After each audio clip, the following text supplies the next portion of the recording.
볼게요. 그래서 이제 여기 이어지는 화투의 다음 주제가 뭐냐면 반응열이에요. 반응열. 근데 결국 딱 그 얘도 하나의 단어로 그냥 얘기를 해보면 엔탈피, 이게 이야기하려는 주제의 핵심입니다. 이게 이제 이야기하려는 주제의 핵심이 되는 단어인데 들어보신 적 있으십니까? 뭡니까 엔탈피는? 엔탈피는 뭐야?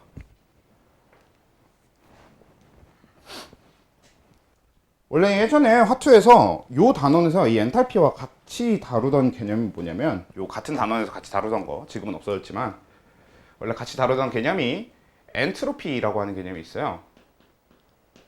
근데 분명히 엔트로피와 엔탈피는 완전히 다른 거긴 합니다. 요즘은 엔트로피는 물리에서 다루죠. 엔트로피라고 하는 건 뭐야? 엔트로피가 뭐 단순히 아니 엔트로피 자체는 열의 이동이라고 할 수 없고 엔트로피 자체는 그냥 무질서도라고 하는 거지. 얼마나 입자들이 뭐 무질서한가 뭐 이런 개념이 되는 건데 근데 일단 엔트로피는 물리로 갔으니까 뭐 버리고 엔탈피는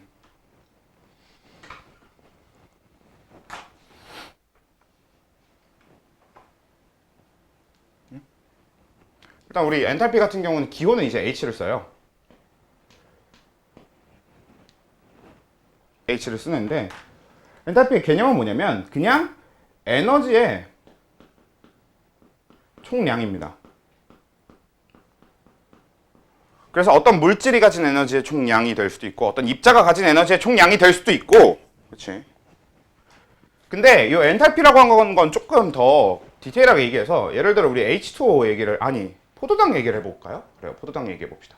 C6H12O6 자 포도당 얘기를 해보면 우린 포도당이 가진 에너지 총량이 얼마일지 알고 있나요? 그러니까 이게 인간 입장에서 어느 정도 계산은 가능한 부분은 있어. 왜냐면 인간은 포도당을 섭취를 하고요. 그리고 이 포도당을 분해해서 에너지를 얻는단 말이야. 그래서 그 에너지를 얻는 과정이 아주 다량의 열 에너지의 형태로 얻고 그리고 일부는 뭐 38이라고 하면 팩트가 아니니까 32개의 ATP 이런 식으로 막 어떤 형태로 에너지를 얻긴 얻거든? 그래서 이런 걸 계산해 보면 사람이 이 포도당에서 꺼내게 되는 에너지의 양은 계산할 수 있거든? 근데 그렇다고 해서 그게 포도당이 가진 총 에너지 양이 되는 얘기는 또 아니지.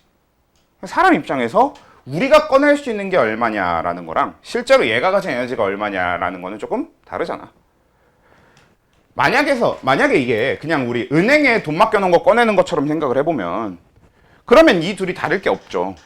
그치? 내가 은행에 그 맡겨둔 돈의 총량과 실제로 내가 꺼낼 수 있는 양은 어차피 같을 건데 근데 그거랑 이 포도당이 가진 에너지의 총량이 얼마고 그 중에서 우리가 꺼냈을 수 있는 게 얼마고 이 얘기랑은 완전히 다를 수밖에 없어.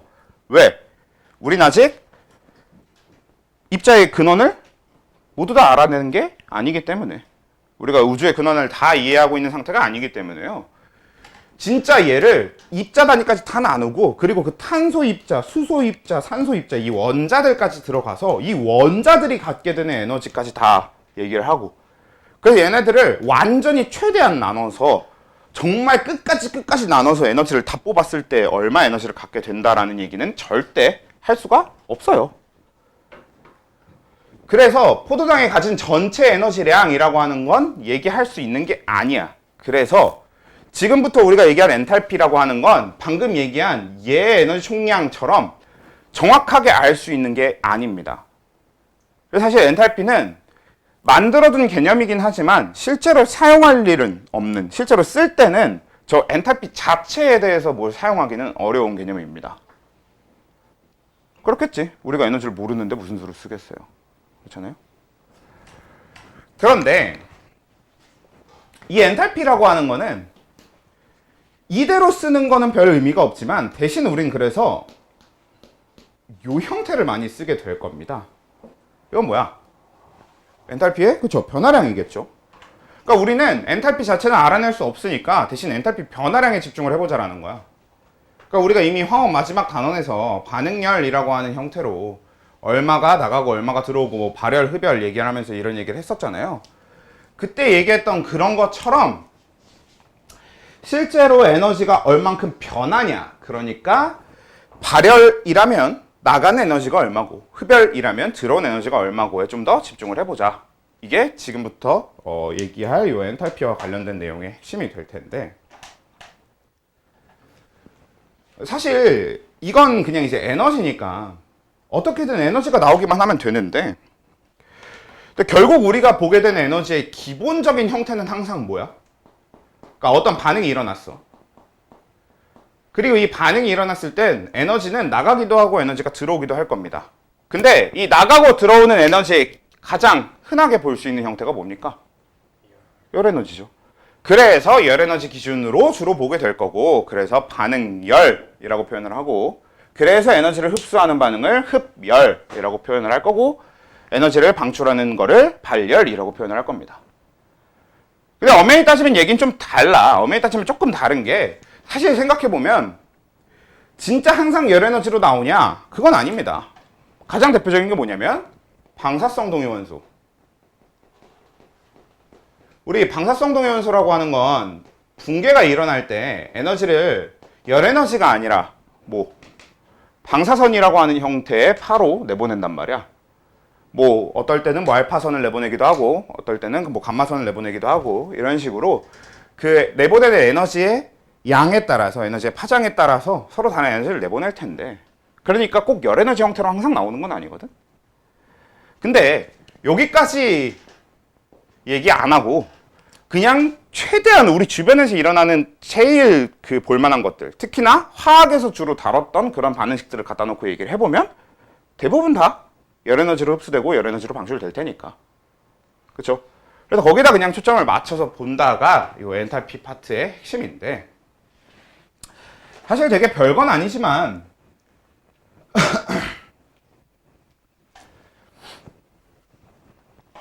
이제 앞으로 우리가 화학 반응식을 적을 때, 자, CH4 더하기 이 O2가 CO2 더하기 이 H2O라고 하는 화학 반응식이 있었으면, 여기서 끝나는 게 아니라, 사실 여기서 만약에 얘가 가역 반응인지 비가역 반응인지 판단해서 가역 반응이면 어떻게 한다 또 화원에서 배웠었어?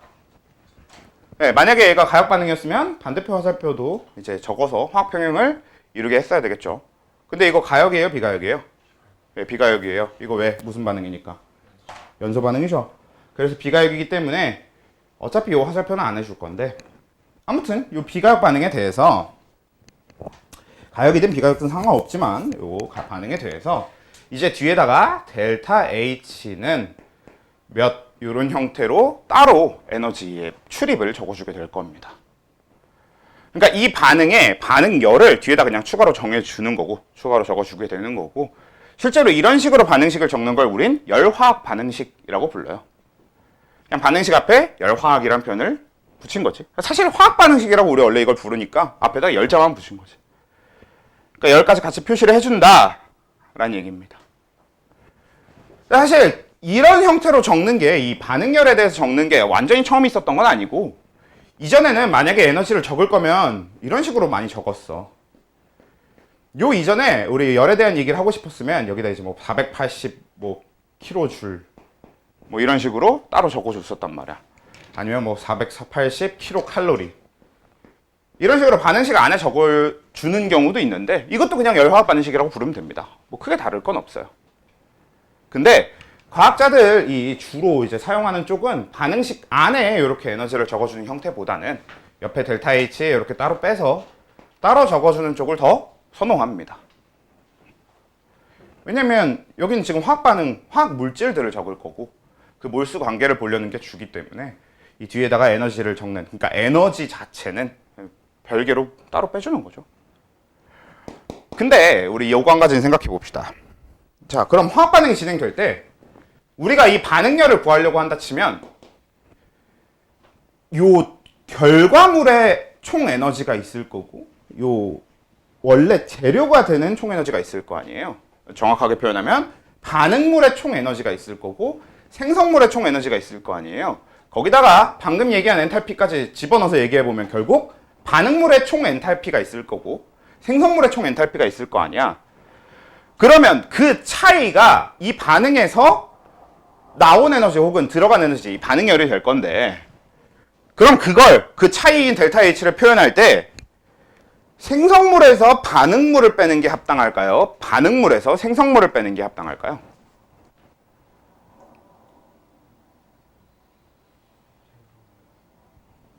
그치?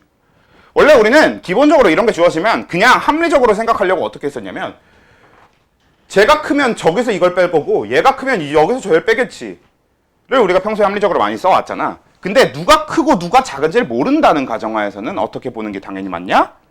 그치? 나중의 값에서 원래 값을 빼는 게 맞단 말이야. 그렇죠?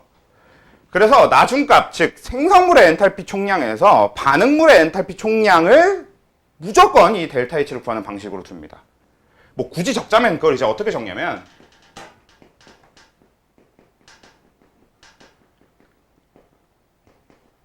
이런 식으로 많이 표현해요.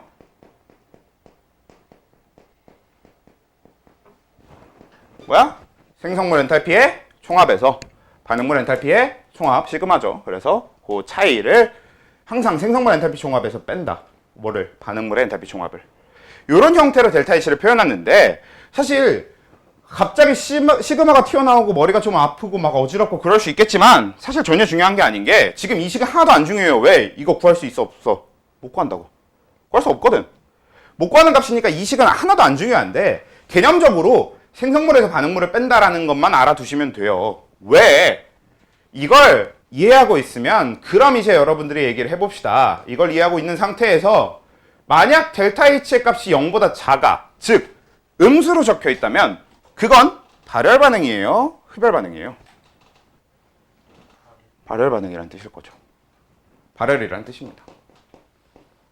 반대로 이 델타 H 값이 양수, 0보다 크다라고 주어진다면 흡열인 거겠지. 왜? 무슨 뜻이니까? 만약에 음수가 나온다면 생성물의 에너지 총합보다 반응물의 에너지 총합이 크다는 얘기니까 에너지가 줄어들어야 되죠. 그렇지? 들어보세요. 그래서 에너지가 줄어들어야 되니까 우린 이런 식으로 에너지가 줄어드는 형태의 반응을 발열이라고 부르는 거잖아. 반대로 생성물의 에너지 총합보다 반응물의 에너지 총합이 더 작아야 이제, 아니죠, 미안합니다, 표현이 좀 잘못됐네요. 다시. 생성물의 에너지 총합이 반응물의 에너지 총합보다 커야 양수값이 나올 텐데, 그러면 그렇게 양수값이 나온다는 얘기는, 그러니까 생성물의 에너지가 더 크다는 얘기는 반응물이 생성물이 될 때 에너지를 흡수해야 된다는 얘기잖아. 그러니까 양수값이 나오면 흡열이구나 라고 하는, 그러니까 이쪽이 사실 제일 핵심이 됩니다. 근데 그래도 이걸 그냥 식으로서, 그냥 개념으로서는 좀 알아두실 필요가 있어요. 실제로 계산할 필요 없으니까 이 시그마라는 거에 대해서 너무 막 어지럽게 생각하지 마시고요. 뭐 시그마가 너무 불편하면 그냥 글로 적으면 되지. 그냥 글로 적기 귀찮아서 이렇게 적은 거지. 사실 그냥 생성물 엔탈피 총합 빼기 반응물 엔탈피 총합 이렇게 써도 돼요. 너무 길잖아 근데. 귀찮아서 이렇게 적는 것 뿐이니까. 그래서 이런 식으로 해서 결국 우리한테 제일 중요한 건 이쪽 얘기가 될 겁니다. 됐죠? 그래서 델타 H가 0보다 작으면 발열, 델타 H가 0보다 크면 흡열. 그냥 이게 핵심입니다. 그래서 이런 걸 뒤에 따로 적어주는 게 열화학 반응식이라고 하는 형태. 이게 우리가 지금부터 다루는 엔탈피에서 엔탈피를 사용하는 방식이 되는 겁니다. 오케이?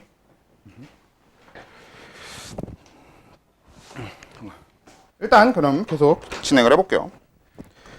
실제로 이런 이제 엔탈피와 관련된 계산을 좀 해봐야 되는 파트가 이제 그럼 뒤에 나오는데, 뭐가 나오냐면 헤스 법칙이라는 게 일단 나올 거예요. 근데 이제 이 헤스 법칙이 도착점인데, 우리가 원하는 그 도착점인데요. 그 헤스 법칙 같은 경우는 어렵습니다. 그 화투가 절대평가라고 하더라도 문제가 절대적으로 그냥 쉬울 수가 없는 가장 핵심이 되는 파트가 두 개가 있어. 그러니까 뒤에 반응 속도 이쪽 가면 당연히 문제는 존나게 어려워지는데, 어차피 반응 속도는 너네가 안 할 거란 말이야. 그럼 반응 속도 빼고 생각을 해보면, 반응 속도 빼고 생각을 해도 절대평가여도 무조건 막 계속 쉬워질 수 있냐? 절대 아니야. 그 가장 큰 이유가 되는 게 이미 여러분들이 겪어봤을 기체랑 이 헤스 법칙입니다. 근데 약간 어떤 느낌이냐면 여러분 화원을 좀 생각해 보시면 헤스 법칙이 좀 중화 반응 쪽 느낌이고요. 그리고 저 기체 파트가 그 화원 1단원 같은 느낌인 거지. 쟤는 해도 잘 모르겠는 느낌이 좀 있을 수도 있어. 사실 익숙해지면 막 그렇게까지 어렵지 않을 수 있지만 근데 안 익숙해지는 경우가 엄청 많지. 근데 그거에 비해서 헤스 법칙은 처음 할 때 방법이 생소해서 좀 헷갈릴 게 많아서 그렇지 익숙해지고 나면 되게 금방 하긴 하거든요. 그래서 절대평가여도 헤스 법칙 관련한 거는 그냥 어려운 문제까지는 안 풀어봐도 되고 쉬운 문제를 조금 풀어보는 게 크게 도움이 될 겁니다. 익숙하냐 아니냐는 차이가 꽤 크니까. 아무튼 근데 그 헤스 법칙 얘기로 넘어가기 전에 우리가 먼저 얘기해야 될 게 좀 있어서 그거부터 얘기를 하고 갈 건데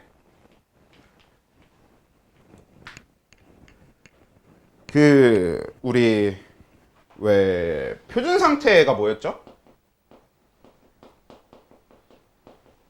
황원에서 아보가드로 법칙 얘기할 때 많이 얘기하던 건데 그쵸? 우리 표준 상태라고 하는 건 0도씨 1기압이라고 하는 온도 압력에 대해서 과학자들끼리 약속해서 정해놓은 조건이었습니다. 왜? 그냥 평소에 우리 몇 도씨 몇 기압에서 약속을 이 실험을 하기로 약속을 합시다 라고 하는 걸 매번 정하기 귀찮으니까 별말 없으면 그냥 다 같이 무조건 표준 상태 이렇게 정해놓은 기준에 맞춰서 실험을 하자. 이렇게 약속을 해놓은 거지 미리. 그치? 그런 것처럼 이 엔탈피 쪽도 그냥 약속을 해서 정해놓은 표준이 되는 것들이 몇 가지 있어요. 그래서 표준 반응열 내지는 표준 엔탈피라고 부르는데 이 표준 엔탈피에 대한 걸 먼저 좀 봐야 돼요. 근데 근본적으로 여러분들이 엔탈피를 구하는 방식에 대해서 조금 이해를 해주셔야 되는 부분이 뭐가 있냐. 자, 엔탈피는 델타 H는 요렇게 구하는 게 맞지만 아까도 얘기했다시피 이건 계산이 가능하다 불가능하다? 불가능하다. 그치? 우린 물질이 가진 에너지라고 하는 걸 정확하게 계산할 방법이 아직 없어. 그래서 불가능해. 그래서 어떻게 해야 할 거냐면 우리 화원에서 배웠던 열량계를 이용해서 그냥 열량 측정을 할 겁니다.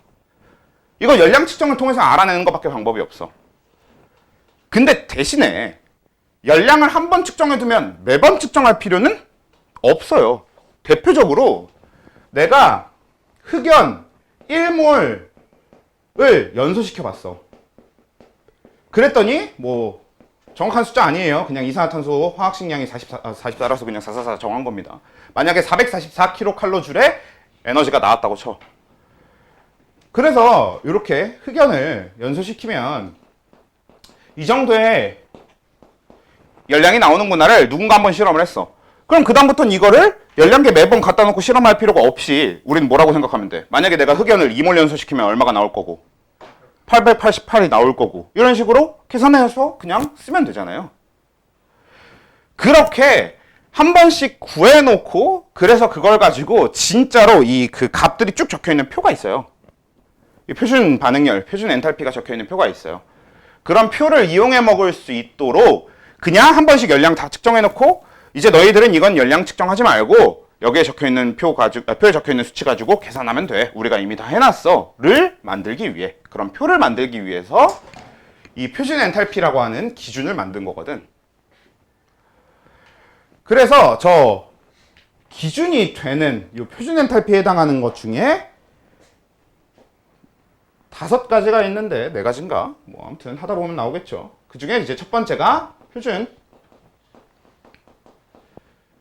연소열입니다. 혹은 이제 표준 연소 엔탈피 둘 중에 어느 쪽으로 불러줘도 상관없는 거긴 하고 그래서 표준 연소열 내지는 표준 연소 엔탈피라고 하는 게 일단 첫 번째로 우리가 표준 엔탈피에서 다뤄볼 게 돼요. 근데 이게 과학자들이 기준을 잡고 만든 거잖아? 그러니까 결국 우리도 그 기준을 알아야 되는 게 핵심이 될 거 아니에요. 근데 기준이라고 하는 게 생각보다 간단해. 애초에 과학자들이 지들 편하려고 만든 거기 때문에 우리도 어떻게 하면 편하고 좋은 기준인지를 생각해 보면 되는 거거든? 그래서 어떻게 하면 좋고 편한 기준이에요? 네, 그쵸. 1몰. 그래서 일단 제일 핵심이 되는 기준은 1몰을 연소시키는 때입니다. 얘는 우리가 연소하고자 하는 물질 1몰을 기준으로 잡게 돼요. 무슨 얘기냐? 내가 만약에 흑연의 표준 연소율을 구해둘 거다라고 하면 그냥 흑연 1몰의 연소율 값을 꼭 구한다라는 개념이 되는 거고, 뭐 아니면 내가 철 1몰의 철의 표준 연소 엔탈피 혹은 철의 표준 연소열을 구해둔다라고 하면 철을 1몰만 갖다 놓고 연소를 시켜보면 되는 거고, 구리도 만약에 구리의 연소열, 표준 연소열을 구하고 싶다라고 하면 구리 1몰 갖다 놓고 연소열을 구하고, 이런 개념인 거지. 그래서 내가 연소시키고자 하는 물질 1몰을 기준으로 한다. 그냥 이게 이제 기준이 되는 거니까 당연한 거죠. 이건 당연히 기준을 잡는 거지. 그러니까 이거 자체는 별게 아니라서 별거 없는데, 사실 표준 연소열의 기준은 저게 끝이거든. 근데 뒤에 우리가 부가적으로 알아야 할 게 좀 있습니다. 알아야 할 게 뭐가 있냐? 첫 번째, 무조건 이 표준 연소열은 완전 연소를 기준으로 합니다.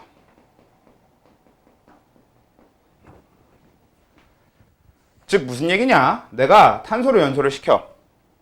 그러니까 흑연을 연소를 시키는데, 흑연은 실제로 연소를 시키면 항상 CO2가 나오는 게 아니에요.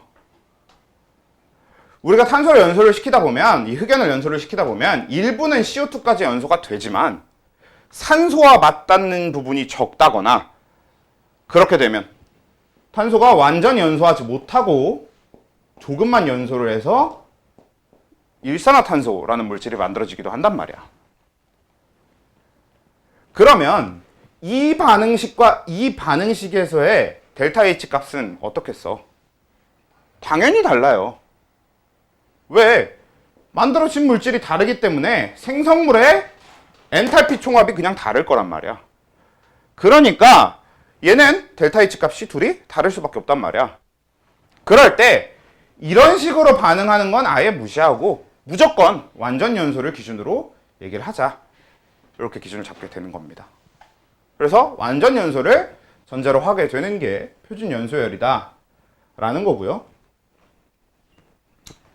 그리고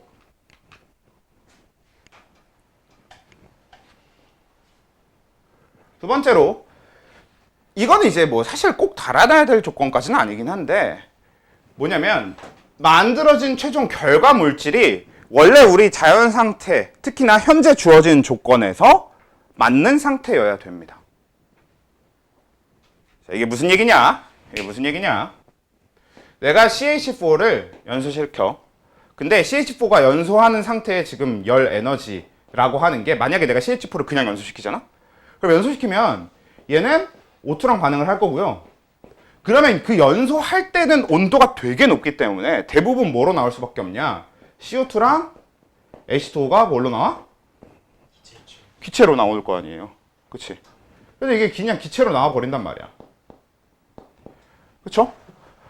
그러면 요렇게 발생을 할 텐데, 잠깐만, 얘도 기체로 놓고, 얘는 얘도 원래 기체겠죠. 이렇게. 그러면 이런 식의 반응식으로 만들어지게 될 텐데, 그럼 이거를 어디에다 초점을 맞출 거냐? 원래 우리 그 실험실에서 실험이 진행되고 있는 조건에선 H2O가 리퀴드여야 되는 게 맞는 거잖아. 100도가 넘지 않는 이상이야. 그럼 어느 식으로 조건을 맞출 거냐라는 그 부분을 얘기를 했을 때, 일반적으로 그냥 요 연소되고 있는 그 온도에서를 기준으로 맞춰서 식을 정한다고 생각하시면 될 것 같아요.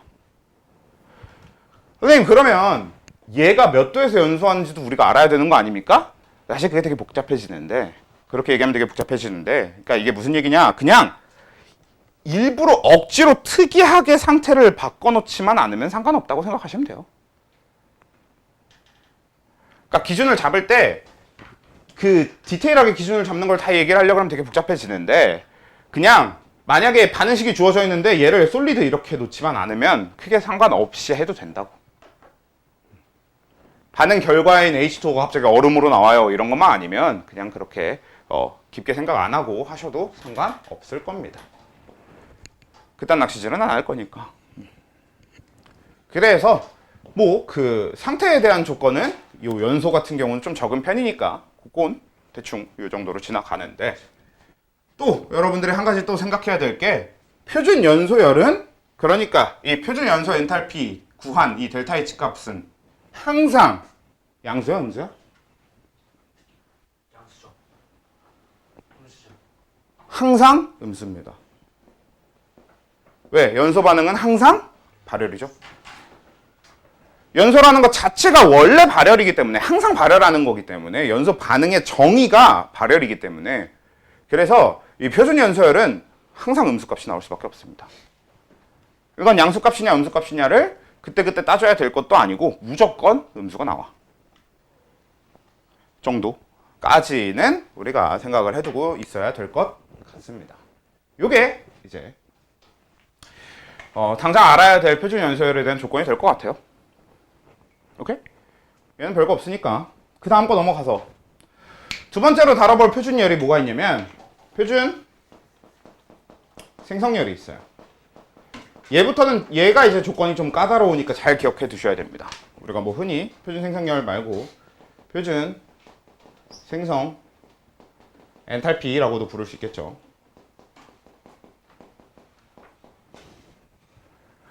그래서 표준 생성열 내지는 표준 생성 엔탈피라고 이제 구할 수 있을 텐데, 자, 요거는 이제 뭐냐면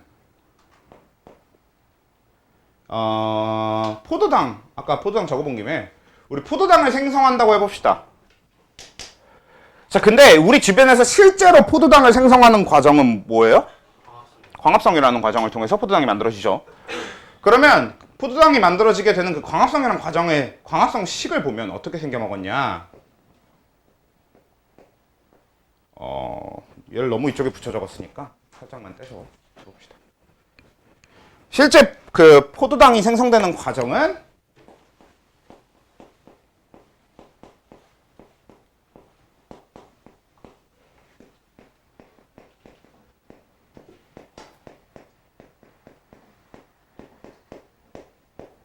원래 이렇게 생겨먹었단 말이야.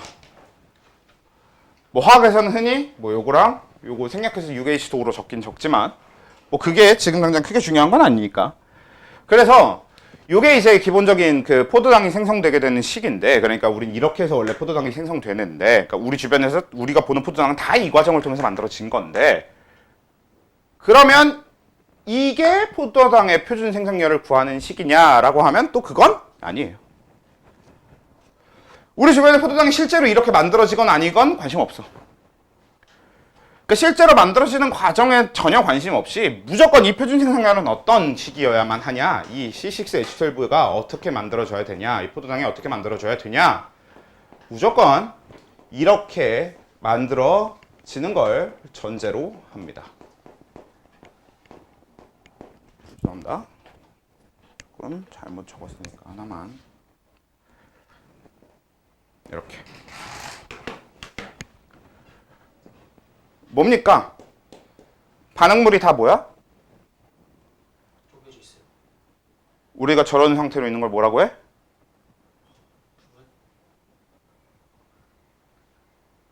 저런 상태로 있는 걸 원소라고 하는 거죠. 화학적으로 다른 원자와 결합하지 않고 한 종류의 원자로만 이루어져 있는 물질을 원소라고 부릅니다. 그래서 원소일 것, 원소가, 반응물이 전부 다 원소일 것, 지금 이 식의 재료가 되는 것들이 전부 다 원소일 것을 전제로 하고 있는 게 이 표준 생성열을 기준으로 해요. 또 한 가지, 또 뭐가 있냐? 지금 얘가 그냥 이렇게 적었지만 정확하게 적어보면 얘는 여기 가스가 들어갈 거고, 얘는 여기가 가스가 들어갈 거고, 얘는 상관없어. 내가 만약에 포도당 솔리드 상태의 표준 생성열을 구하고 싶으면 솔리드 상태의 식을 보면 돼요. 근데 아예 표준 생성열을 다르게 볼 수도 있어. 어떤 거? 기체 상태의 포도당의 표준 생성열을 구하고 싶잖아? 그럼 식 자체를 여길 가스인 식을 찾으면 돼요. 근데 보통은 포도당, 우리가 알고 있는 포도당은 무슨 형태예요? 고체예요? 액체예요? 기체예요? 고체지. 그러니까 대부분은 이걸 일단 고체로 찾아서 이 엔탈피를 써먹은 다음에 만약에 내가 C6H12O6의 기체 상태에서의 생성열이 궁금하다. 이렇게 하면 보통 어떻게 하냐? 이제 이게 일종의 S법식인데 요 에너지에다가 이 솔리드를 가스로 하는데 필요한 열량. 그러니까 얘가 되는 거. 뭐예요? 액체가 됐다가 기체가 된다고 생각해보면 그 상태 변화하는 과정의 에너지 열량 변화 있잖아요. 그걸 추가해서 얘의 생성열을 구하는 형태를 하지 처음부터 이걸 생성하는 형태로는 잘 안 찾아. 근데 이건 이제 헬스 법칙에서도 얘기해보기로 하고요. 일단 요 우리가 궁금한 이 생성물의 상태까지는 신경 쓸 필요 없습니다. 얘는 그냥 문제에서 맞춰줘요. 애초부터 그냥 CO2 솔리드의 생성열은 얼마, CO2 가스의 생성열은 얼마 이런 식으로 그냥 그 주어진 거에 대해서 맞는 식을 찾으면 돼요. 그러니까 이거는 생성물 쪽의 상태는 필요가 없다고 하더라도 얘는 가스, 얘는 솔리드. 요걸 기본으로 해야 되겠지. 이게 지금 뭐야? 우리가 상온에서 알고 있는 얘네들의 원래 상태죠. 우리가 상온에서 원래 알고 있는 O2는 기체여야 되는 거 맞잖아. 우리가 상온에서 원래 알고 있는 H2는 기체여야 되는 거 맞잖아. 그리고 우리가 상온에서 원래 알고 있는 탄소는 고체여야 되는 거 맞죠. 그래서 이렇게 맞춰져야 되는데, 그래서 이걸 일단 글로 적어보면 첫 번째, 얘도 1몰을 기준으로 합니다. 근데 여기서 1몰이 기준, 누가 1몰이어야 되냐면 얘는 우리가 연소시키고자 하는 물질이 1몰이어야 되는 거고, 얘는 생성되는 물질을 1몰로 맞춰야 됩니다. 재료 중에 뭐가 어쨌든 얘네들이 1몰이고 이럴 필요는 없고, 만들어진 요 놈이 1몰이면 되는 게 표준 생성열 쪽인 거고, 표준 연소열은 최종적으로 나오는 게 뭐가 됐건 다 필요 없고 우리가 연소시킨 애가 1몰이면 되는 거지.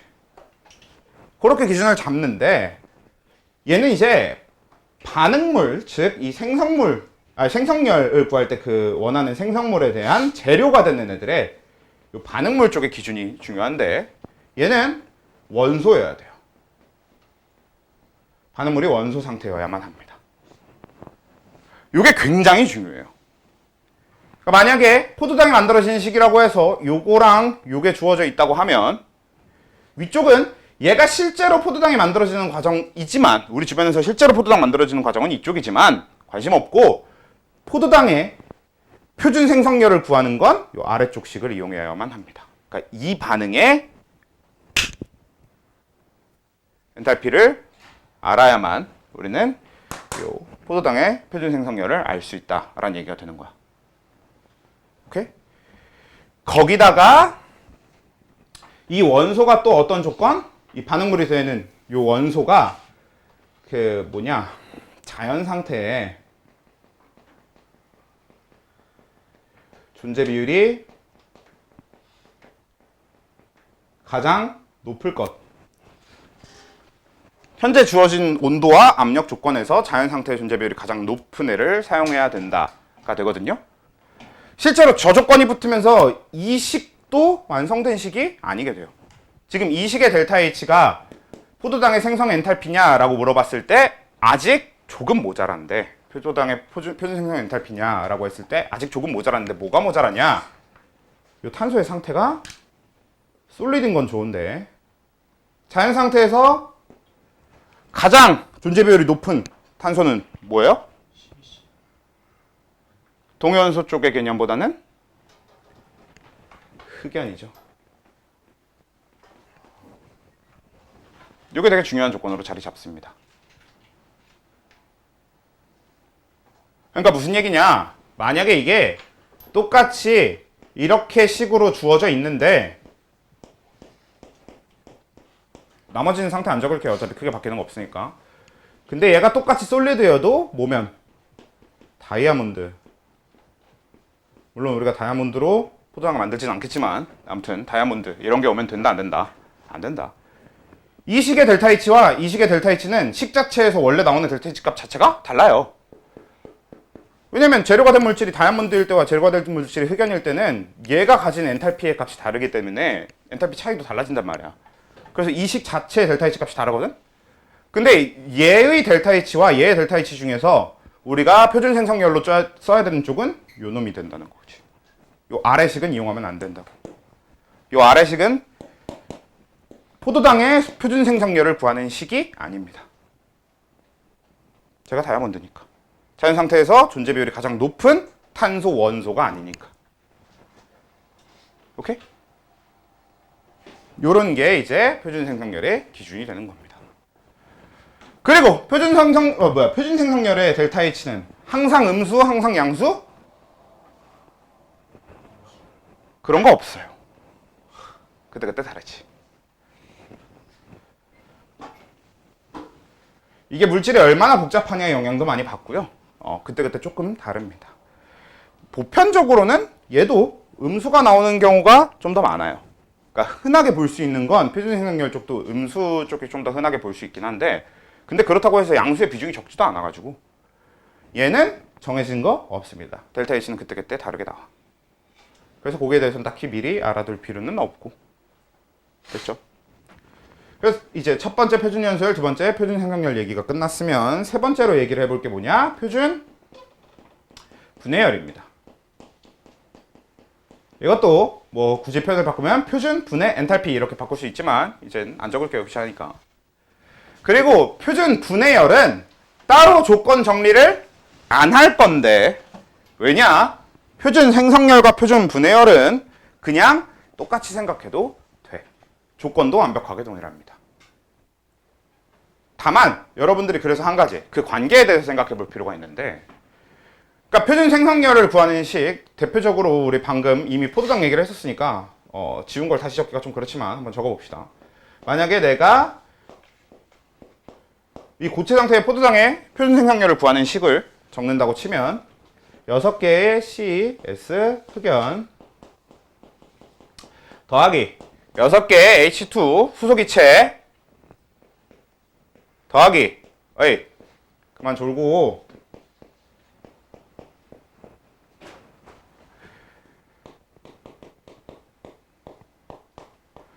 이게 표준 생성 엔탈피를 구하는 식이고, 이게 내가 얘기하는 요 포도당의 표준 생성 엔탈피라고 한다면, 그러니까 이 식의 델타 H가 포도당의 표준 생성 엔탈피라고 한다면, 포도당의 표준 분해 엔탈피, 표준 분해열을 구하는 식은 어떻게 되냐? 이렇게 됩니다, 그냥.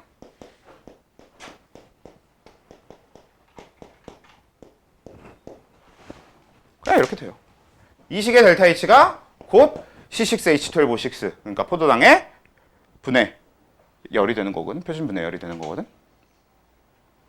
그럼 여러분들 당연히 생각할 수 있을 것 같은 부분인데, 그럼 포도당의 표준 생성열과 포도당의 표준 분해열은 무슨 관계입니까?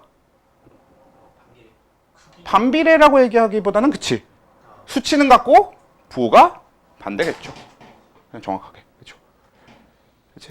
그래서 크기는 같고 부호가 정반대인 상황이 됩니다. 그냥 애초에 왜 생성 반응과 분해 반응은 그냥 정확하게 역반응이거든. 그래서 정확하게 역반응 관계를 가지고 있으니까 표준 생성열에다가 얘는 그냥 마이너스 표준 생성열이 된다고.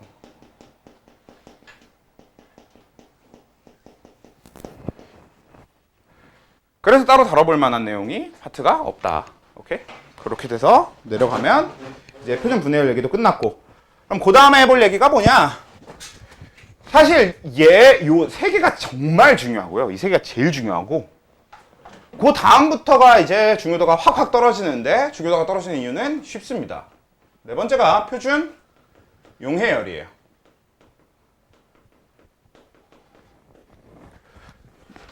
위에 거는 표준 연소열, 표준 생성열, 표준 분해열 이런 식의 표현을 많이 쓰는데, 사실 표준 용해열은 용해열이란 표현보다 표준 용해 엔탈피란 표현을 좀 더 많이 쓰긴 하거든요. 근데 그거는 그냥 과학자들의 변덕 같은 거니까 별로 그렇게 크게 중요하진 않고, 그래서 이 표준 용해열도 일단 기준은 1몰 기준일 건데 용질 1몰을 기준으로 하고, 그렇죠. 용해시킨다라고 하는 것 자체가 물이나 이런 용매 떠다 놓고 거기다 용질을 녹이는 걸 얘기하는 거잖아요. 그렇죠? 그래서 용질 1몰을 기준으로 하고요. 그리고 이제 뭐를 기준으로 잡게 되냐? 그런 거 없습니다, 이제.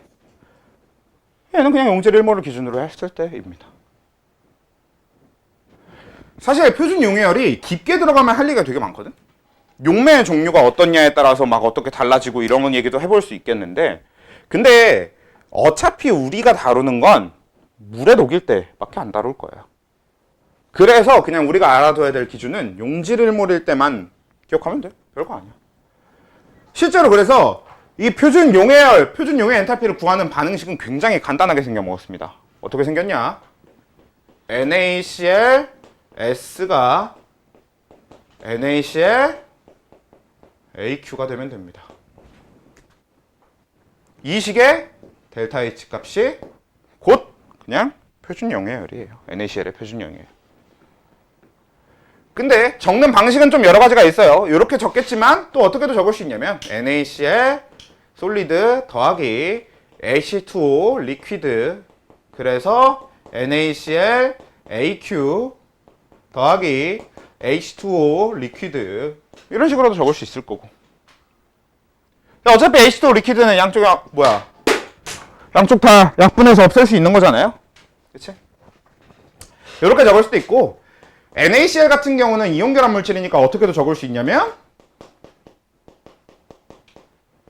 뭐 이렇게도 적을 수 있겠죠. 그치? 이렇게도 적을 수 있겠지. 그러면 우린 이걸 보고 뭐라고 생각하겠어, 얘를? 표준 용해 엔탈피라고 생각을 해줄 거 아니에요. 요거 요 식의 델타 H가 표준 용해 엔탈피겠구나라고 생각할 수 있을 거 아니야. 근데 실제로 이 식과 이 식의 델타 H 값은 다릅니다.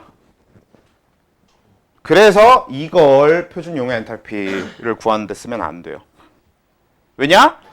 실제로 용해 반응과 이온화는 별개의 얘기입니다. 그래서 요건 좀 주의하실 필요가 있어요. 따로 기준으로 잡아서 뭐 얘기를 하진 않지만 이건 좀 주의하실 필요가 있다. 이온화되는 과정은 분명히 별개의 화학 반응입니다. 왜냐면 우리 화원까지는 이온화될 물질들은 물에 넣으면 전부 다 이온화를 하는 걸 전제로 하고 있었으니까 그런 건데 실제로는 그렇지가 않아요. 내가 물에다가 NaCl을 1몰 넣어주잖아?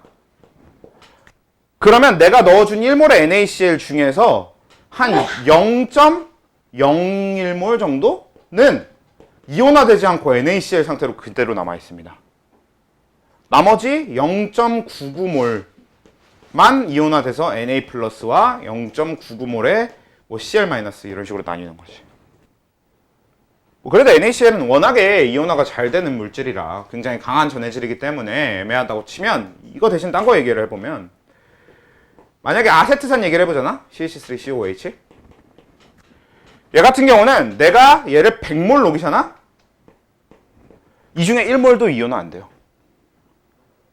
99.999몰 정도는 그냥 이온화 안 되고 CH3COH 상태로 녹아 있습니다. 0.001몰, 0001몰 뭐 엄청나게 적은 비율만 이온화돼서 CH3CO-와 H+로 나누셔요. 이건 뒤에 이온화도라는 개념과 같이 용해에 대해서 화학 평형에 대해서 다루면서 같이 원래 얘기를 하는 파트이기 때문에 그때 얘기를 할 거지만 지금은 그래도 우리가 먼저 이해를 해줘야 되는 게 녹인다고 전부 이온화가 되는 게 아니기 때문에 이 반응식으로 표준 용해열을 구할 수 있는 반응식이다 라고 대답하면 안 된다는 거지. 반응식은 무조건 이런 형태로 주어져야 됩니다. 이온화가 되지 않은 걸 전제로 해야 돼.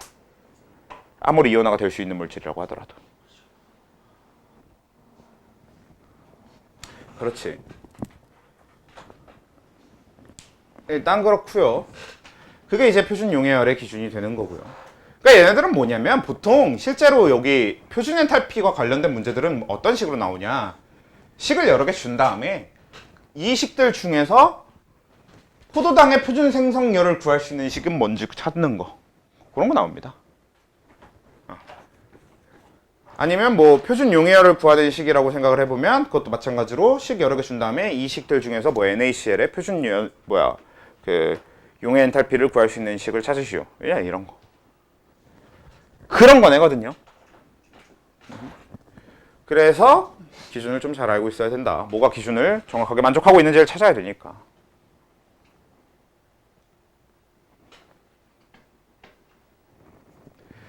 자, 그 다음 이제 마지막이 표준 중화열입니다.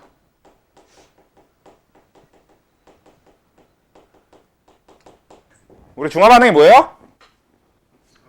한과 염기가 만나서 물과 염이라고 하는 걸 만들죠. 염은 그냥 중화 반응 결과 남게 되는, 그러니까 뭐야, 산의 음이온과 염기의 양이온이 그냥 만나서 붙어 있는 것 자체를 그냥 염이라고 불러요. 그게 실제로 붙어 있을지 안 붙어 있을지 모르는 거지만 그냥 우린 그냥 그걸 전부 다 염이라고 불러요. 그러니까 염은 일단 지금 당장은 신경 쓸 필요가 없는 상태로, 이 표준 중화열은 뭐 어디 일몰의 기준을 맞추고 있냐면 그때 만들어지는 물 일몰을 기준으로 맞추고 있어요. 왜? 너의 중화 반응의 알짜 이온 반응식이 뭡니까?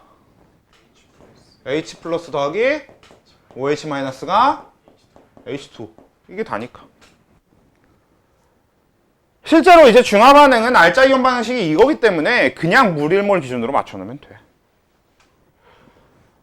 근데 선생님, 가끔 가다가 우리 화원에서는 최대한 다 무시하고 지냈고, 일부러 이제 그거를 일부러 무시하기도 했고, 문제에서 그런 문제를 안 내니까 그러기도 한데, 산염기 중화 반응을 하다 보면 간혹 가다가 어떤 경우가 생기냐면 막 CaOH2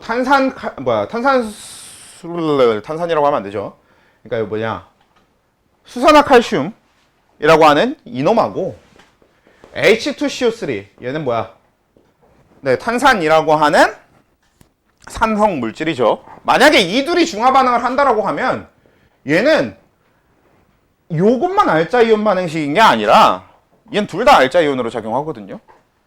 왜냐면 이 중화 반응 결과 만들어지는 염인 CaCO3, 얘가 불용성 염, 그러니까 물에 안 녹는 앙금이라서 얘도 실제로 만들어지는 물질이 돼요. 그래서 얘랑 H2O까지 해서 얘는 반응식 자체가 여기 적혀 있는 것들 중에서 알짜 이온이 아닌 게 단 하나도 없는 상태가 되거든요. 전부 알짜 이온이 되거든. 근데 무시합니다. 그냥 이 반응은 표준 중화율을 구하기에 적합하지 않은 반응인 거예요. 애초에 이 반응은 뭐냐? 물의 중화 반응과 CaCO3의 그냥 서로 CaCO3, CaE 플러스랑 CO3E 마이너스라고 하는 두 이온이 만나서 염이 만들어지는 반응이 그냥 합쳐져 있다라고 보는 거지. 그래서 요 표준 중화율 얘기를 할 때도 따로 요 염이 생성되는 거에 대해서 신경 쓸 필요는 없거든요. 대신에 이건 역으로 신경을 써야 돼. 그러니까 이 반응식을 이용해서 표준 중화율을 구할 수 있느냐라는 질문에 대해선 아니라고 얘기해야 될 거고. 만약에 여기에 델타 H가 이 반응식 적혀 있고 이 뒤에 델타 H가 뭐 287이다 뭐 이런 식으로 주어져 있다고 쳐. 이렇게 주어져 있어도 이 반응식으로, 그러니까 지금 그런 표준 중화율이 287이냐? 안 되지. 일단 근본적으로 안 되는 이유가 이거 지금 물이 이몰 만들어지거든요. 그래서 안 되거든? 그러면 반으로 나눈다고 쳐서 그러면 143.5는 되나? 그래도 안 된다고. 왜? 얘는 지금 물만 만들어지는 게 아니라 CaCO3도 만들어지니까. 이런 건 좀 신경을 써주셔야 됩니다. 그런 건 어떻게 신경을 쓰느냐? 얘 뒤에 적혀 있는 게 뭔지 보시면 돼요. 얘가 중화 반응, 정확하게 중화 반응, 그러니까 위에 요 물이 만들어지는 알짜 이온만 갖고 있다면 요 염 뒤에 붙어 있는 게 AQ여야 되고요. 만약에 얘도 같이 만들어지는, 그러니까 불용성 앙금이 만들어지는 경우에는 요 뒤에 적혀 있는 게 AQ가 아니라 솔리드가 되겠지. S가 되겠죠. 그래서 만약에 요 염이 고체 상태다라고 하면 그 식은 표준 중화율을 구하는 식으로 쓸 수 없는 식이 되는 겁니다. 오케이? 그래서 우린 요런 걸 좀 조심을 해줘야 된다. 반대로 그럼 무슨 얘기냐? 또 어떤 얘기로도 쓸 수 있냐? 만약에 우리가 표준 중화율을 알아두고 있다고 하더라도 그걸 이용해서 이 식의 델타 H 값을 구할 수가 없다는 얘기기도 하지. 그러면 NaOH 더하기 HCl 해서 NaClAQ랑 H2O. 자, 이 반응식은, 이 반응식의 델타 H는 우리가 표준 중화율을 이용해서 구할 수 있습니다. 이건 구할 수 있어. 왜? 지금 이 반응의 알짜 이온 반응은 OH- 더하기 H 플러스가 H2O밖에 없으니까. 사실 여기서도 조심해야 될 포인트가 있긴 있는데, 그건 다음에 한번 이야기해 보는 걸로 합시다. 지금 너무 조건을 계속 덕지없이 붙이는 것보다 제일 필요한 조건들만 좀 얘기를 하고 가는 게 나을 테니까요. 그래서 일단 오늘은 요 정도 표준 중하열에 대한 얘기는 요 정도까지만 하고 다음에 이제 추가로 붙이기로 하고요. 대신에 표준 중하열에 대해서 그 조건은 지금 여기까지만 대충 알아보되 그래도 두 가지 포인트가 있는데 첫 번째 표준 중하열은 항상 양수값 음수값? 양수값, 음수값. 음수값 씌워야 되지. 왜? 중하열은 중하 반응 자체가 뭐야? 발열. 항상 발열이잖아요. 그치? 그래서 얘도 항상 델타 H가 0보다 작아야 된다라는 거랑 심지어 얘는 어차피 R자 이온 반응이 이거밖에 안 되잖아요. 그래서 표준 중하열은 아예 값이 하나밖에 없어서 외워두면 쓸모가 은근히 있어요. 외워두면 좋거든. 근데 나는 안 외우고 있어서 잠깐 확인 좀 합시다. 56인가 5.6인가 그런데 아닌가? 생성 빼기 반응 빼기 생성. 아, 생성 빼기 반응. 몇이냐? 지금요? 아, 아니. 프린트 혹시 하트 프린트 그 마이너스 55.8. 마이너스 55.8? 대충 56 맞네. 문제에서는 56으로 그래서 많이 주어지는 편인 거 맞을 거다 아마. 55.8 킬로줄, 킬로칼로리지. 단위 칼로리로 돼 있지. 킬로줄 몰이. 줄로 되어 있어? 킬로줄 퍼 몰. 의 값을 갖는다라는 걸 아예 외워둬도 좋은 편입니다. 이건 항상 그런 거니까. 오케이? 그래서 표준 엔탈피에 대해서는 이런 식인데 우리 프린트 좀 잠깐 봅시다. 그래서 프린트 파일 PDF 혹시 다운 안 받아놔서 못 찾겠다 하시면 보내드릴까요? 네.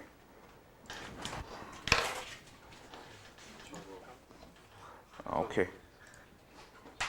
윤석이가 갑자기 무슨 과학? 윤석이 왜? 제가 열심히 쉬는 시간이라서 책을 읽고 있었는데 갑자기 옆에서 윤석이가 알려줘서 왔다고? 너 왜 오늘 과학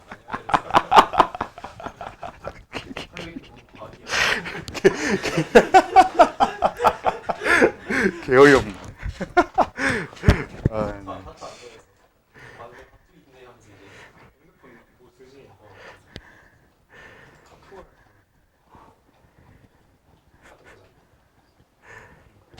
재밌어.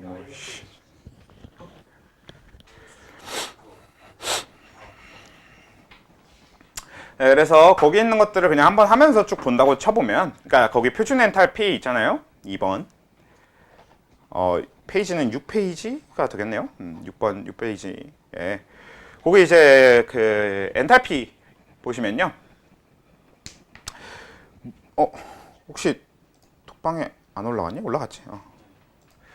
보시면 엔탈피는 맨 위에 물질이 가진 에너지를 열 에너지로 표현하는 이런 건 일단 건너뛰고 1번 건너뛰고 2번 표준 엔탈피에서 첫 번째 표준 연소 엔탈피 여기서 이제 연소되는 물질 1몰이 완전 연소됐을 때 엔탈피 변화량 그래서 이 1몰 완전 연소 이 두 가지가 되게 중요한 조건이고 음수값을 갖는다라고 하는 건 우리가 알아둬야 될 포인트가 되는데 그러니까 그렇게 밑에 주어진 식들이 주어졌을 때 우리는 첫 번째 식하고 두 번째 식 중에서 뭘 이용해야 된다는 얘기야. 네, 두 번째 식을 이용해야 된다는 얘기죠. 그러니까 4C, S 흑연까지는 괜찮은데 결과물인 그 생성물 쪽에 보시면 위의 식은 CO, 일산화탄소가 만들어지고 있고 아래 식은 CO2, 이산화탄소가 만들어지고 있으니까 얘는 이제 이 이산화탄소를 기준으로 즉 뒤에 적혀있는 저 델타 H는 마이너스 1574kJ이라고 적혀있는 유놈을 이용해서 해야 된다라는 얘기가 되고요. 그리고 얘는 이제 연소되는 물질 1몰을 기준으로 해야 되니까 탄소 1몰을 기준으로 해야 되고 근데 지금 탄소 합의 개수가 몇이야? 4. 그러면 우린 이 개수 4로 나눠주시면 되는 겁니다. 저기 주어진 값을. 그런 식이라는 거지. 방식이 다 이런 식이에요. 그래서 주어진 식들 중에서 어떤 식을 이용해야 되고 그래서 그 식에다가 뭐 나누기 몇, 뭐 곱하기 몇 이걸 어떤 연산을 적용해서 하면 되는지가 푸는 방식이 될 거라는 건데 그 밑에 거 표준 생성 엔탈피를 보시면 표준 생성 엔탈피 생성되는 물질 1몰이 자연 상태에 존재하는 존재 비율이 가장 높은 원소로부터 여기서 원소가 뭔지 여러분들 정확하게 개념 잘 알아두셔야 돼요. 원소라고 하는 건 뭐라고? 네, 서로 다른 원자끼리 결합 안 하고 같은 종류의 원자끼리만 결합하고 있는 걸 우리가 원소라고 합니다. 원소가 원래 이제 약어인데 뭐의 약어냐? 홑 원소 물질의 약어인 거죠. 일종의 한 가지 원소로만 되어 있는 물질 해서 그거의 약어가 그냥 원소가 되는 거니까. 그래서 요게 이제 밑에 식이 이렇게 주어져 있는데 일단 맨 밑에 거는 뭐라서 다이아몬드라서 탈락이 되겠지. 맨 밑에 식은 다이아몬드라서 탈락이 되고요. 그 다음에 위에 세 개의 식들 중에서 첫 번째 식은 O2가 아니라 O로 되어 있어서 탈락인 거지. 자연 상태에서 O 원자라고 하는 건 보기가 힘들잖아. 자연 상태에서 존재 비율이 가장 높은 건 O2여야 돼. 만약에 저게 O3, 오존으로 주어져 있어도 어떻게? 탈락인 거지. O3는 원소는 맞지만 존재 비율이 가장 높은 원소는 아니니까. O2가 존재 비율이 가장 높잖아요.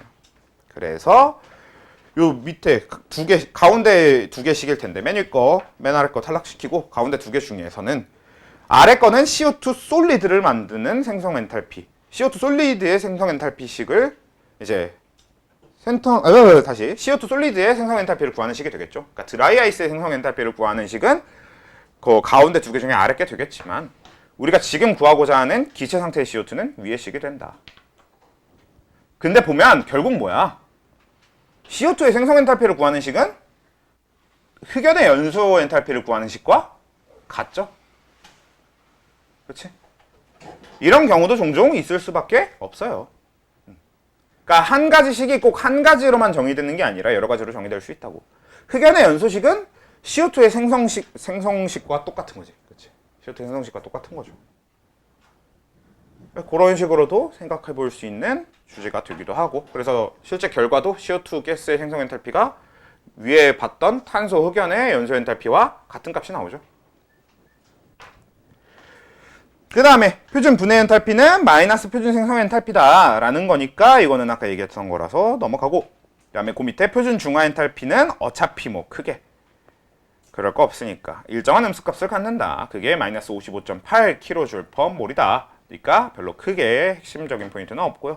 그 밑에 표준 용해 엔탈피도 저기 적혀있는 형태처럼 생각해주면 되는 거니까 이것도 뭐 그러니까 사용하는 방식, 그러니까 실제로 나오게 되는 문제가 어떤 느낌일 건지 감이 대충 오죠? 딱 이런 느낌으로 문제가 나올 거란 얘기입니다. 실제 우리 만나게 되는 문제는 식 여러 개 준 다음에 그 중에서 어떤 식을 이용해서 너네가 표준 엔탈피를 구해야 되는지 알아내서 표준 엔탈피를 구하면 되는 그런 느낌으로 가는 거죠. 근데 표준 엔탈피는 단순히 그렇게만 하는 게 아니라 어떻게도 쓸 수 있어야 되냐면 반대로 누구의 표준 엔탈피가 몇이다 라고 주어졌을 때 그럼 그 식이 뭔지도 쓸 수 있어야 되거든. 그러니까 이게 무슨 얘기냐면 예를 들어서 방금 한 걸로 따져서 얘기를 해보면 네. 만약에 문제에서 CO2의 생성열 혹은 표준 생성열이라고 해야 맞죠? 표준 생성열 혹은 표준 생성 엔탈피가 이 델타 H가 마이너스 393.5kJ/몰이다 이렇게 주어지면 여러분들은 이걸 바로 얘는 CS 흑연 더하기 O2가 CO2 가스 이렇게 돼서 이 식의 델타 H가 마이너스 393.5kJ/몰이라는 거구나 라고 적을 수 있어야 돼. 그러니까 식을 완성할 수 있어야 된다는 거야, 조건에 맞게. 오케이? 왜 그걸 할 수 있어야 되냐면 이제 요 엔탈피 파트의 마지막 파트인 헬스 법칙 얘기를 해야 되는데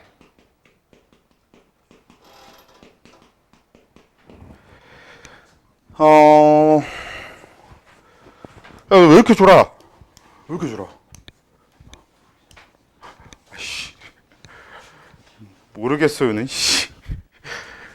아무튼 그래서 해수법칙이라고 하는 건 진짜 이 법칙 자체는 되게 별거 아니에요. 원래 보통 별거 아닌 게 문제가 어려운 경우가 많지. 그래서 법칙 자체는 되게 별거 아닌데 어떤 느낌이냐면 봐봐. A라는 물질이 반응을 하면 C라는 물질이 돼. 라는 반응식이 있다고 쳐봅시다. 그럼 이 반응식에 델타 H가 존재할 거 아니야, 원래. 그렇지? 근데 A라는 물질이 바로 C가 되는 경우 뭐 이렇게 있지만 A라는 물질은 다른 반응을 통해서 B라는 물질이 될 수도 있을 거예요. 그렇지? 세상에 한 가지 물질이 한 가지 반응만 하는 건 아니잖아. 우리 철만 해도 철은 산소랑만 만나면은 연소를 할 수도 있는 거고, 물과 산소가 같이 만나면 녹이 질 수도 있는 거고, 아니면 철이 염소랑 만나서 염화철 같은 게 될 수도 있는 거고, 이런 식으로 같은 물질이라고 하더라도 반응식의 종류는 되게 다양하잖아. 그래서 A가 어떤 반응을 통해 C가 되는 요거의 델타 H가 델타 H 뭐 1 이렇게 번호를 붙여놓으면 A를 다른 반응을 통해서 B가 되는 반응인 요 델타 H2라는 게 존재한다고 쳐. 그리고 B도 결국은 어떤 반응을 통해서 C가 될 수 있을 거 아니에요. 그래서 요걸 델타 H3라고 했을 때 뭐다? 델타 H1은 델타 H2 더하기 델타 H3다. 이게 헤스 법칙입니다. 당연한 얘기인 게 출발점과 도착점의 델타 H 차이는, 그러니까 엔탈피의 차이는 여기 엔탈피 총합에서 여기 엔탈피 총합을 뺄 거 아니야. 그리고 이 델타 H2는 어떻게 되는 거야? 얘 엔탈피 총합에서 얘 엔탈피 총합을 빼겠죠. 얘는 어떻게 될 거야? 얘 엔탈피 총합에서 얘 엔탈피 총합을 빼겠지. 그럼 이 둘을 더하면 결국 얘 엔탈피 총합 빼기 얘 엔탈피 총합이죠. 중간에 얘 엔탈피 총합이 사라지니까. 그래서 되게 당연한 얘기가 되는 건데, 우리 방금 위에 적은 이 흑연과 관련돼서 얘기를 해보면 어떤 느낌인 거냐면, 흑연이 처음부터 산소랑 만나서 CO2가 바로 되든, 아니면 흑연이 완전 연소를 안 하고 불완전 연소를 해서, 아이고 잘못 적었네. 탄소가 아니고 일산화탄소가 되고 2분의 로투가 남았다가 얘가 한 번 더 연소해서, 그러니까 일산화탄소가 연소해서 CO2가 되든, 그렇게 했을 때 여기에 델타 H1은 얘가 불완전 연소할 때인 델타 H2와 얘가 CO, 일산화탄소의 연소인 델타 H3 이렇게 놓으면 이 둘의 합은 얘와 같아야 된다는 얘기인 거지.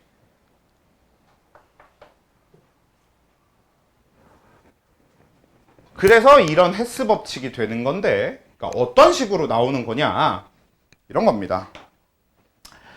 여러분들한테 CO2의 표준 생성열이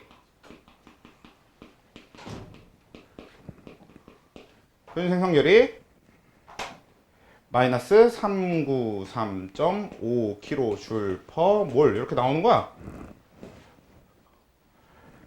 그리고 CO, 일산화탄소의 표준 연소열이 마이너스 몇으로 할까요? 대충 121로 합시다. 1kJ/mol 이렇게 나온 거야. 그래서 여러분들한테 이 둘을 가지고 뭘 구하라고 하냐면 CO, 일산화탄소의 표준 생성열을 구하라고 해.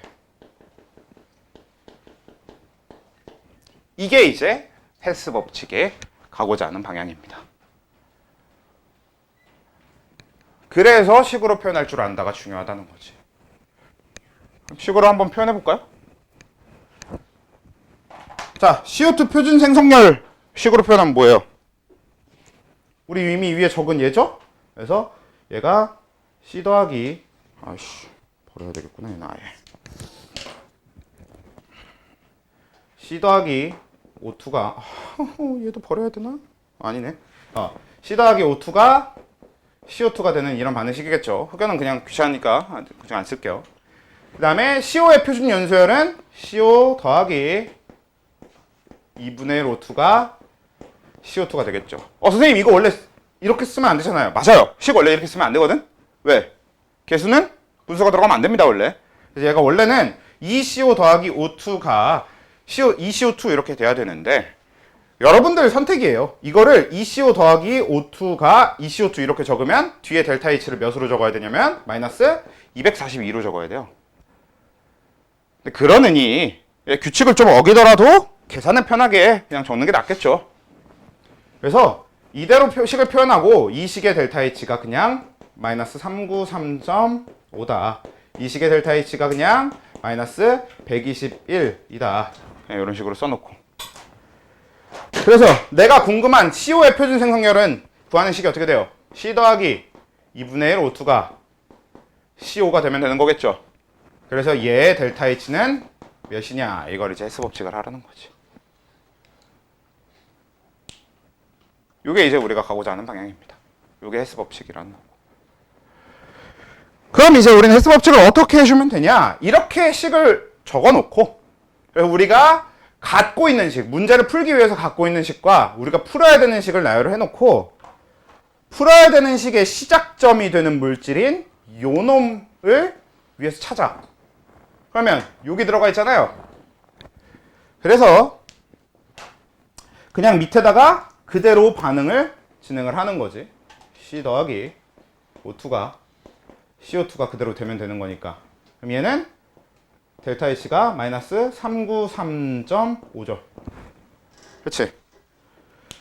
그 다음에 얘는 추가적으로 얘 말고 재료가 O2인데 이미 여기 O2는 이거보다 더 많이 들어있잖아요. 이 반응식만 해도. 그러니까 얘는 지금 더 이상 건드리기가 애매하지.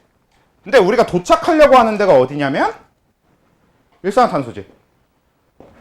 근데 얘는 일산화탄소 없지, 이 식에. 그럼 일산화탄소는 꼭 찾아줘야 될 거 아니야. 그러면 이것도 위에 우리 주어진 식 중에 찾으면 여기 있잖아요.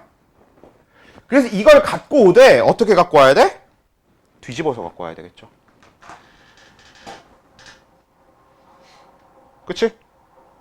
얘는 뒤집어서 가져와야 될 거 아니야. 왜? 이 반응식의 도착점이 CO니까 CO로 도착해야 되는 거거든? 그쵸? 그러니까 CO로 도착하게 만들기 위해서 이 반응식을 뒤집어서 가져오는 겁니다. CO2가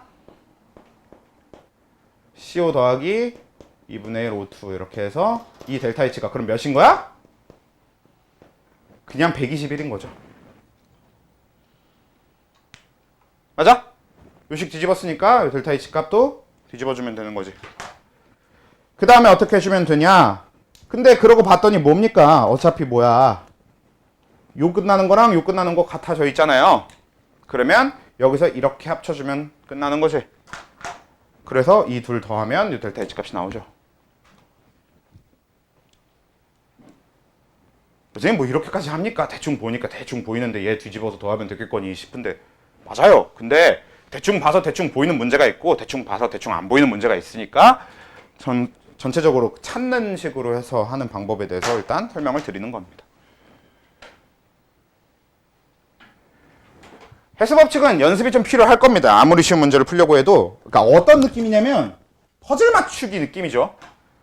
내가 구하고자 하는 식이 있고 그 구하고자 하는 식에 대한 단서를 갖고 있는 단서로 주어진 식들이 있는데 그래서 그 단서로 주어진 식들 중에서 내가 원하는 물질 잘 찾아갖고 식들을 뒤집고 안 뒤집고 해서 최종 구하고자 하는 식을 완성시키는 게 이제 이런 식의 퍼즐이 되는 형태인 게 헬스 법칙입니다.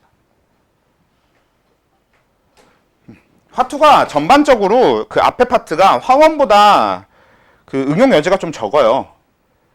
대신에 전반적으로 그냥 기본 문제도 조금 머리가 복잡한 감이 있죠. 딱 그냥 그런 느낌입니다. 그렇게 돼서 헬스 법칙의 구체적인 연습은 다음 주에 이제 주로 하는 걸로 하고 여러분들 이제 다음 주까지는 뭘 해오시냐면 어차피 헬스 법칙의 연습은 다음 주에 주로 하고요. 연습은 다음 주에 할 거니까 이번 주에는 그걸 해오십시오. 앞에 용액 부분 문제를 풀어오세요. 원래는 아까 얘기했던 것처럼 지난주에 이미 숙제를 내드린 거긴 한데 어차피 뭐 설이기도 했고 그 애매하니까 이번에 좀 풀어오시는 걸로 합시다. 그냥 너네 시험 보기 전에 완자만 반복해서 몇 번 풀어봐도 될 거예요. 아니면 다른 문제가 풀어보고 싶으면 뭐 킥해봐야 기출픽까지 정도 풀어본다고 생각하면 될 것 같은데 두 과목 기출픽의 그 값어치가 있을까? 그냥 완자나 좀 풀어보고 만약에 딴 게 풀고 싶으면 차라리 수특 PDF를 어디서 구해서 2점짜리만 풀어보는 그게 더 나을 수도 있어. 기출픽 같은 거 푸는 것보다. 아무튼 그건 이제 나중 얘기니까 이번 주 일단 무려 17분 일찍 끝나는 설 다음 날 수업이 되겠네요. 여기까지 하도록 합시다.